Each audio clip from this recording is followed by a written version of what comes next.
My husband cheated with my son's 18-year-old girlfriend, and I was shocked to discover all of his dirty secrets. I'm going to use pseudonyms for anyone I reference in this post. I 41 female. I'm a stay-at-home mom. My husband 48 male, whom we'll call Paul, works in finance. We have been married for nearly 20 years. We have 2 kids whom we'll call Eric. Our 18-year-old son currently a senior in high school, and Mary, our 15-year-old daughter. They are both the lights of my life. My marriage with my husband has grown somewhat stale over the years for a myriad of reasons, such as his work schedule, and how I've aged poorly since we first met. Our son Eric has a girlfriend whom he's been dating since they were freshmen in high school. We'll call her Amy. Eric absolutely adores Amy. She's his first love, and she's someone I've always considered as family. This makes the whole situation emotionally excruciating for me. Last week I inadvertently saw my husband's phone screen and got a glimpse of a text thread between my husband and Amy, our son's girlfriend. And I read what looked like a message of her telling him that she misses eating his sausage. I froze in place in complete disbelief. I spent most of the day convincing myself that I must have misread what I saw. However, I didn't misread it, because over the last several days I discovered a file on his computer filled with tons of BDSM porn. He clearly has a porn addiction. He also has saved photos of Amy from her Instagram on his computer. Although they weren't inappropriate, she was fully clothed. It was still the proof I needed to confirm that I wasn't going crazy. I also looked at his phone during opportune moments, and saw more of their interactions. I wish I had never looked. How I inadvertently saw it. He was on his phone. He did not have iMessage open currently on the screen, but the application was still open. You know how on the iPhone when you swipe up it shows all of the applications that are open, and you can close them. When he was closing out the applications, something he does compulsively, I noticed it. It's not like he was some kind of idiotic buffoon having a message open for all to see. I saw he forgot he had the application running when he swiped up from a completely different app. When I first stumbled upon the messages between Paul and Amy, it was like a punch to the gut. I remember sitting there, my hands trembling as I held his phone. The screen lit up with words that felt like slashes across my heart. It wasn't just the shock of betrayal, it was the way they spoke about me. Paul had taken the insecurities I confided in him and turned them into cruel jokes for his amusement with Amy. They were filled with mean, horrible things said at my expense, with him constantly comparing me to her. He would call me fat and old, among other things, with Amy lulling. The messages were sprinkled with emojis and lulls, a casual cruelty that made my stomach churn. In one exchange he'd written, "Can you believe she tried to wear that dress last night? Looked like a sausage trying to burst its casing." Amy replied with a string of laughing emojis and added, "She's so old she probably thinks it's still in style." And it wasn't just comments about my looks, they talked about my intelligence, my interests, the way I talked. I saw words like boring, dull, and predictable used to describe the life I lived, the life I had built with him. Each message felt like they were erasing the love and respect I thought we had shared for nearly 2 decades. At one point I read a message from him that said, "At least your fun being with her is like living in slow motion." Amy had replied, "LOL, you need someone who can keep up with you, not slow you down." It was as if I wasn't even a person to them, just a thing that was in their way, an obstacle to joke about as they continued whatever this was. Between them, sitting there with each message, I felt myself shrinking, becoming smaller and more insignificant. These weren't just idle words, they were a window into how little I meant to the person who was supposed to love me most. And Amy, a girl I had mentored, laughed along with him, bonding over the ridicule they piled on me. The betrayal wasn't just his, it was hers too, a double-edged sword cutting deep. I remember closing the app, the screen going dark, and looking up at our family photos on the wall across the room. The contrast between the smiling, happy faces in those pictures and the scorn in those messages was overwhelming. It was in that moment, surrounded by the echoes of their laughter, that I realized the man I married was not the man smiling in those pictures, and I was left wondering how many times they had shared a laugh at my expense, how many times my pain had been their punchline. I've always had hunches or paranoid feelings that Paul has been cheating on me, but never in a million years could I have fathomed something like this. Last month I found a thong in our bedroom that I know wasn't mine nor my daughter. I turned a blind eye to it, being naive and acting like it was maybe our daughter's, even though that made zero sense. Not only is he cheating on me, but he's betraying our son. I'm completely devastated. I don't even think words can adequately describe the dread, anger, shock I feel right now. I'm totally overwhelmed on how to handle this, because obviously action needs to be taken, but I'm terrified of what kind of psychic blow this will be for my son. I have no idea how to even broach this completely. ____. Up topic with him. I wouldn't wish this predicament on my worst enemy. I can't even believe I married this scumbag in the first place. And then my mind started to race, realizing that I started noticing specifically unusual behavior from him around the same time Amy turned 18. She's been 18 for 5 months now. I haven't been able to gauge when their affair started. I'm trying my hardest to figure that out. He deletes his texts every couple of weeks. It seems like so I haven't been able to pinpoint when this whole thing started. Was he waiting for her to turn 18 before pursuing this affair? There's so many layers to all of this, and I'm completely paralyzed with fear and dread about it all. None of it makes any sense. How did this happen? Am I that much of a stupid idiot that I let all of this happen under my watch? Eric adores Amy, and the thought of revealing this sickening truth to him terrifies me. The impact on his young heart and mine could be devastating. My heart aches for Eric and Mary, who are completely innocent bystanders. I haven't confronted my husband about this because I'm frankly scared of the domino effect. I don't know who to turn to first about this. I share my story not for sympathy but in search of understanding and perhaps advice from those who might have had to grapple with deep betrayal. Thank you for listening. Thank you everyone for overwhelming support. I'm sorry if I haven't responded to your private messages. I'll get to it when I can. Dealing with a lot right now and taking a lot of steps that need to be taken. I'm trying to be smart and strategic with this truly surreal and terrible situation I'm in. I want to be clear that not telling my son about this was never something I was considering. I didn't mean to make it seem that way. I was just saying I'm intensely dreading it, but obvious why it needs to be addressed. It's one part of the many steps of my overall plan. I'm currently playing dumb and collecting as much evidence as I can so I can be prepared for anything and everything. I'm going to protect myself, and I'm going to make sure I don't put myself in any potential harm's way. I'll post a more thorough update soon when I can, but please know you've all touched my heart so much and made me feel less alone. Update 1. My brother connected me to a very tough junkyard dog type lawyer. I saved screenshot of all his conversations with Amy. I was only able to get the last 3 months from iCloud. The conversations were mostly flirty and dirty talk. It was hard to stomach, completely sleazy, and I saw several negative things said about me. His call history showed he talks with her for hours pretty consistently. He uses dating apps. I took screenshots of his profiles and all of the active chats he has with his matches. It's very clear he uses a filter to seek out girls who are 18, 22 or so. I copied all of his files from the computer. He goes on sex chat rooms and forums, and he spends a ton of money on OnlyFans. I rummaged through every possible hiding spot I could think of in the house. He had various toys, blindfolds, cuffs, lubricants, etc. He also had different outfits, which looked kind of like a girl's Catholic school uniform, and a French-maid type outfit too. I picked up Eric and Mary from school, and we all drove to my brother's. They were able to sense something was AI when I picked them up. I delicately told them the entire situation and I broke down crying. Mary had the most anger, even more than Eric. I met with Amy's mother and told her everything. She confiscated Amy's phone and gave me the entire chat log. It only dated back 3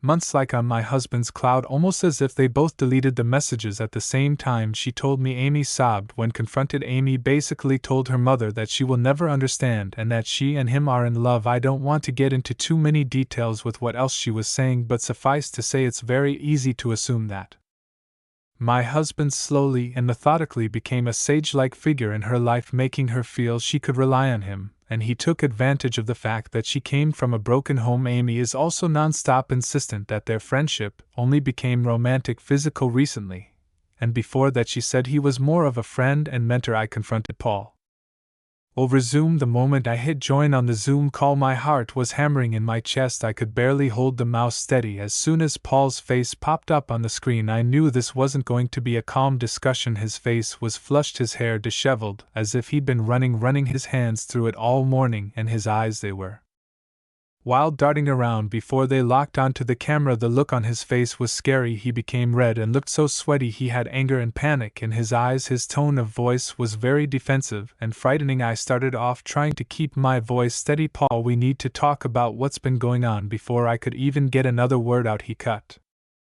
me off. Context, you don't understand the context, he blurted out, his voice loud and shaky. He kept repeating the word like a mantra but never explained what he meant by it. His hands were visibly shaking, gripping what looked like a stack of papers on his desk. I've seen the messages, Paul, between you and Amy. I continued, trying to keep the accusation out of my voice, hoping to keep him calm, but it was like I'd lit a fuse. None of that happened. You're making things up, he shouted, his face now a deep shade of red. His voice was so loud I had to pull the laptop slightly away from me. It was frightening to see him like this, so unhinged. He was not the man I thought I knew. I tried to reason with him. Paul the First.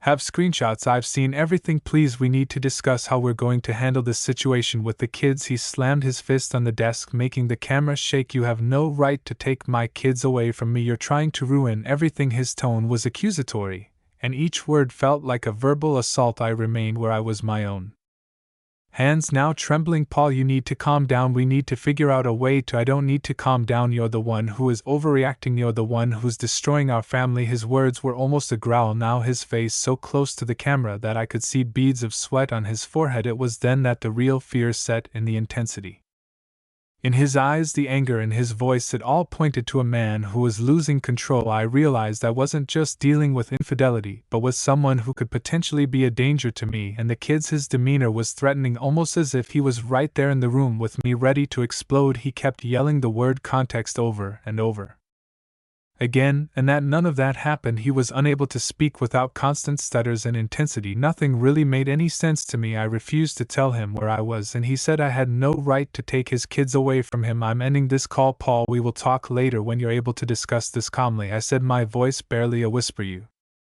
can't just hang up on me. You can't just. But I didn't wait to hear the rest. I ended the call, my heart pounding in my ears, and then he abruptly left the Zoom, sitting there staring at the blank screen. I knew that this was far more serious than I had initially thought. His reaction was not just defensive, it was volatile. I picked up my phone immediately and called my lawyer, explaining the urgency and the need for a restraining order. The level of aggression he'd shown was enough proof that I needed to protect myself and my kids. That call was supposed to be about confrontation and truth, but it turned into a chilling revelation of the depth of Paul's anger and instability. It was clear that this wasn't just about heartbreak or betrayal anymore, it was about safety. My lawyer is filing for temporary sole custody of Mary and a restraining order. Mary is still the most angry. She's totally furious with her dad and Amy, justifiably so. Of course, Mary is recollecting moments in time she watched her dad interact with her friends, and she's in knots about it. Eric is very clearly hurting, but he's so strong and very level-headed. He wants to see a therapist. The maturity my kids are showing makes me proud. They don't deserve this at all. Eric hasn't spoken to Amy yet since finding out the news, and I'm not sure if he ever will again. Both me and my son are going to get tested and checked out as well.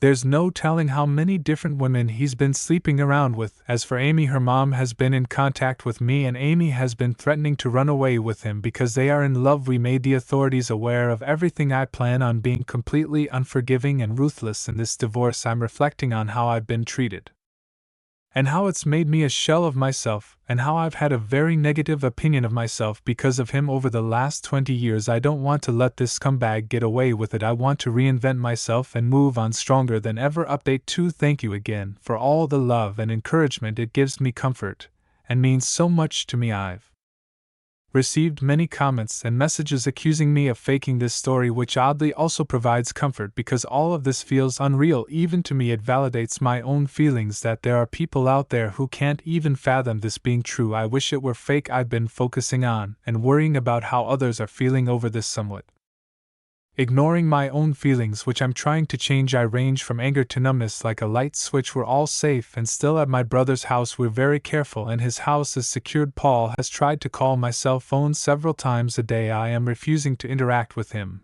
and I will have my lawyer handle all correspondence. He scares me. Frankly, my brother has a very secure house with an alarm system and deadbolt locks. We feel safe with him. Both my son and I got checked out and tested. It appears so far that we're both clean based on the immediate rapid tests, but in the coming days we'll know for certain when the lab results come in. I'm not overly concerned. We've set up an appointment with a therapist for him next week, which I'm relieved about. He needs someone to talk to, someone professional who can help him navigate through this maze of hurt and betrayal he's found himself in. It's not just the betrayal itself, but who's behind it. His father, someone he looked up to, and Amy, who was practically part of our family.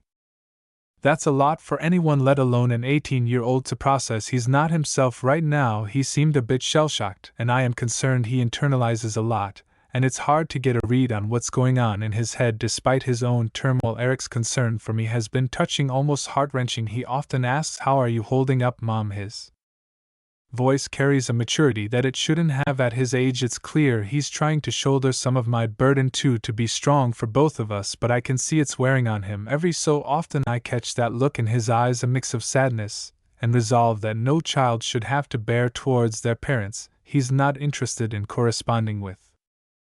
His dad at all. He calls only my cell phone. He hasn't tried to contact Eric or Mary, which is both a relief and a deep cut. It's as if with everything out in the open he doesn't know how to face them, or chooses not to. Eric doesn't seem interested in reaching out either. When I mentioned his dad the other day, there was a brief flash of something like anger or maybe pain in his eyes before he quickly masked it with neutrality. "I don't have anything to say to him right now," he said, and left it at that. I get the sense that Paul is extremely nervous. He's scared, and I think he deep down knows that if investigated thoroughly he would be in big trouble. That's what my gut is telling me. I still think about the Zoom call with him, and the more I think about it, the more it looked like he was a man whose entire world was crashing down on him. The panic in his face was very apparent. I offered Mary for me to make an appointment with a therapist as well, but she doesn't want to see one yet. She said she's open to it eventually, but wants time to herself.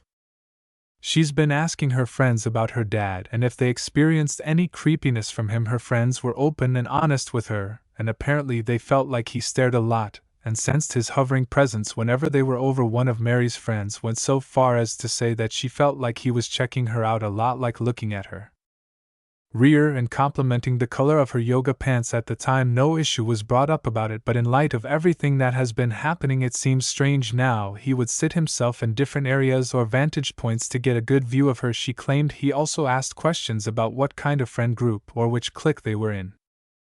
At school he kept asking about if they were popular girls. I'm completely embarrassed that they had this experience at our house. As for updates on Amy, which is the main reason why I wanted to write this update, I completely agree that she is also a victim. A lot of people have been emphasizing that, and I agree. I've done everything I could in my own power to indirectly get her opportunities to get help. Like I said, I told her mother, and she's been updating me on everything. Amy, unfortunately, is still living in her deluded reality, and I can only pray that she'll eventually come to her senses. She doesn't want to see any doctors or therapists at all, and has been constantly trying to reach Paul, because again she believes that they are in love. From what I've been told, she hasn't been able to get hold of him, and he's been avoiding communication with her completely. Amy blames me for that, and believes I took away his devices, and I'm very controlling. Any truth that her mother tries to convey to her is met with conspiracy theories and hostility. Amy looks at me as a villain and still sees Paul through rose-colored glasses. Her mother showed her screenshots of his dating app profiles and matches, and she refuses to believe it, saying I photoshopped it. According to her mom, Amy keeps saying things like everyone is just mad because she found herself a real man, and that I'm jealous because she takes better care of him than I do. It's in line with some of the conversations I screenshot, where a lot of what Paul says is him complaining about things I don't do for him sexually. Right now she's insistent that she and Paul will be together in the long run. He's honestly a slime ball. I believe stuff happened before she was 18 too.